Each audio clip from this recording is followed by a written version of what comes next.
Y'all, I was rushing across campus like I had superpowers, except I was out of breath. I was not missing this bus, and I was definitely not missing this herb walk because I knew that the information I would receive would be important for many of you who are seeking to explore herbal options for your health. And while I was trained in conventional medicine, I believe that certain plants that arise from the earth have powerful and often untapped, underestimated, and misunderstood healing properties. I was on a mission to learn from some of the best in the field of herbal medicine and taking you on that journey with me. As a group, we captured videos and pictures throughout the walk. My goal, however, was not to be disruptive to the authentic energy of the flow of the walk. Some of the content shared includes facts learned on the walk and personal research. Although my commentary included information sourced from reputable sites mentioned in the description, every study or study findings mentioned were not reviewed in full. The video is for educational purposes only, and no remedy mentioned is a recommendation for anyone. Now let's enjoy the walk together. Same family as okra, so it actually is a food. So it's a little bit of a tonic, but it's really... Thank you guys for watching, and don't forget to do what? Click subscribe. Sphaeralcea, which is also known as Herba de la Negrita, is a flowering plant commonly known as copper globemallow. It has a slippery protein in the leaves and stems we call a demulcent. It is used for cough syrups, conditioner for the hair, as a tea, as a capsule, and interestingly enough, it doesn't digest until the colon. It pulls infections out of the tissue. It's not just about culinary. It is a great respiratory wellness herb. Antimicrobial. It is a mint, which brings those aspects into it. So let's talk a little bit more about the medicinal properties of thyme. Did you know that it's a carpeting plant? You'll see it grows very low to the ground, and it has the ability to crowd out weed. As mentioned, it is part of the mint family. It's an aromatic, and like other aromatics, the body tries to get rid of it by several ways: urine, sweat, or stool. It has both antifungal and antimicrobial properties, and some would say also antiparasitic properties as well. Now, this is a plant you absolutely want to step on. You want to step on this plant because it is the crushing of the plant that releases its wonderful oils. You are likely familiar with the oils of this plant, as it is oftentimes included in products such as soaps, cosmetics, toothpaste, gum, candy, and even ice cream.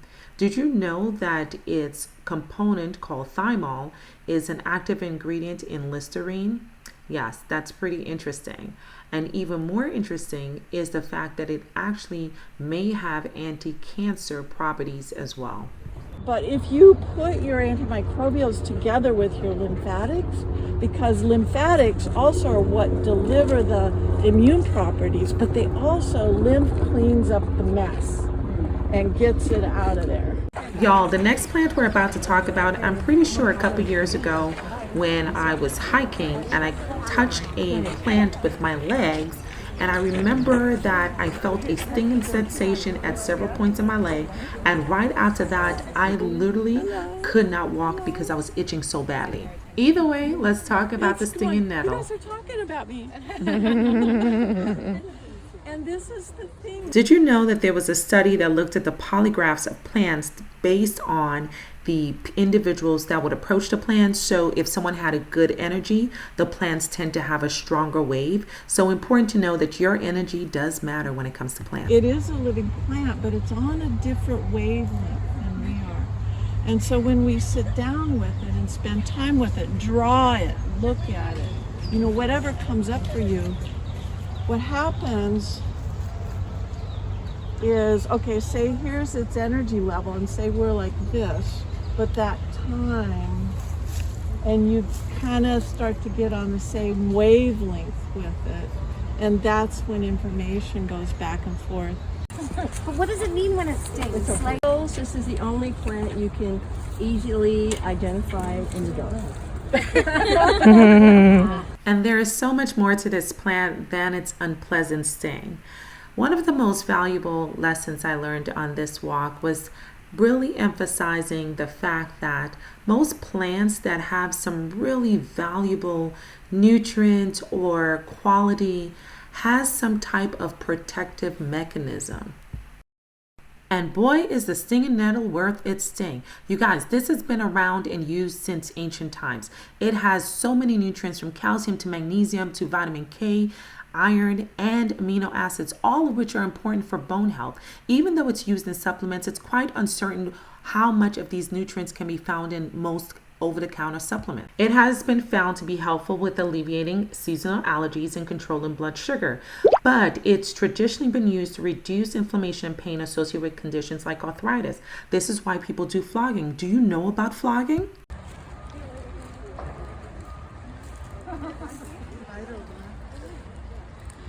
This tree reminds me so much of trees in Africa. Get your Ocotillo over here. Get Ocotillo over here. Now let's talk about the Ocotillo plant, which in Spanish means little torch. Now the Ocotillo plant is a succulent and not a true cactus. It's quite adaptable for desert, and plants can grow and lose leaves 4 or 5 times in a year depending on rainfall. Leafless ocotillos rely on chlorophyll in their stems for photosynthesis. There are great ecological benefits, but less focus on its medicinal benefits. The ocotillo bark, roots, and flowers have been used for centuries in traditional medicine to address sore throats and other ailments. Herbalists value ocotillos for its ability to stimulate lymphatic flow and reduce swelling, especially in the abdomen and pelvic region. I will definitely say it was brought up on this particular walk, its benefits with conditions like fibroids and endometriosis. Again, this is not a recommendation, just educational purposes only. Some believe that the ocotillo can also help with energy and emotions, potentially assisting with emotional release. Ocotillo leaves, bark, and flowers can be used in wound care. It is found to promote healing and reduce inflammation, but be wise to know that this plant can also cause skin irritation and allergies, so definitely utilize only with expertise advice.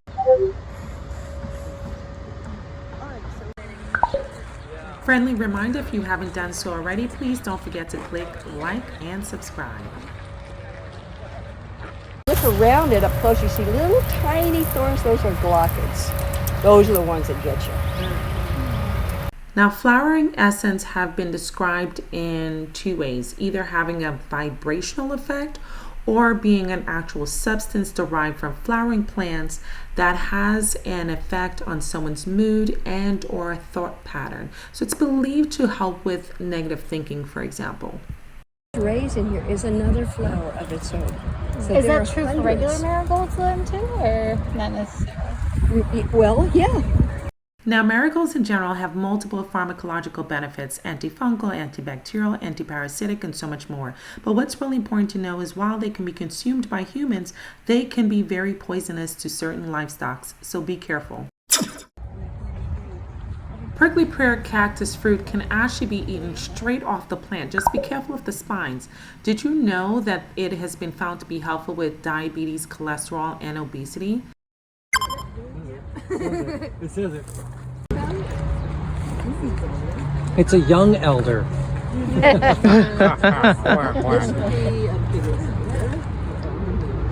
Eldermore. Talk about sambucas, and there's different types of elder that are native to different areas. The one that is most common in herbs of commerce is Sambucus nigra. But it is an immune herb is what it's best known for. And during COVID, big companies started to get that out there about it.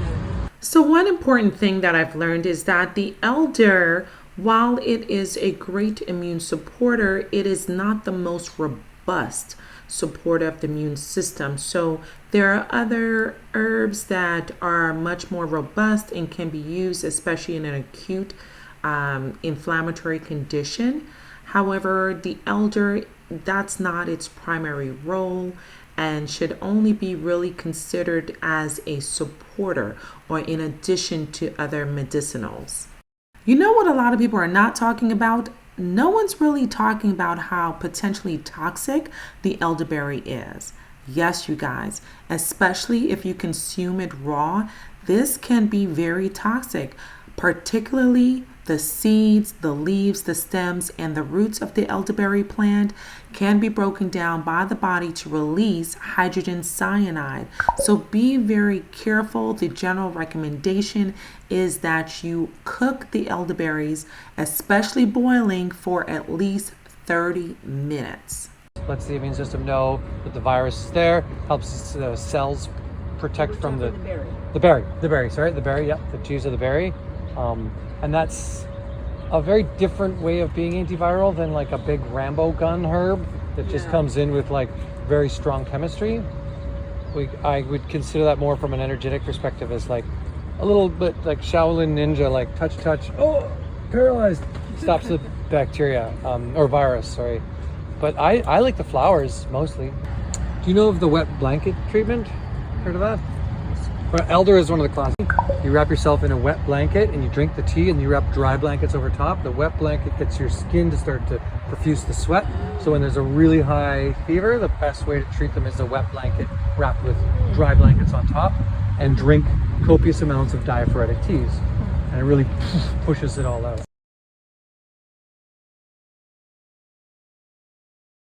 Nibbling for all of you. I'm just gonna, I'll pass this around and let everybody, take a couple. I'll tell you guys what it is, but have it. It's not toxic. You will know the flavor.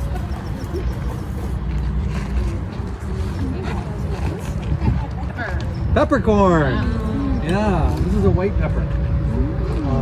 Well, peppercorn. Maybe it's rose. I don't know. That kind of.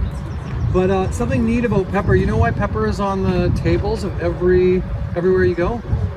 It adds flavor, right? Mm-hmm. But what it does also is it extends the length of the microvilli in your digestive tract. So it actually adds absorption. So each little microvilli gets a little longer neck, and therefore you absorb other things better. So when you add pepper, the pepperine in it helps you absorb all the other things. So adding pepper to your formulas, adding pepper to your food is actually a way of digestive. It also has some antimicrobial properties to it, right? That spice. Part of the reason why hot foods are in a lot of hot climates is there's usually a lot of bacteria and other funk, and this is going to help kill that. So. Golden color, then the red. I love passion. I love passion fruit. The juice is amazing.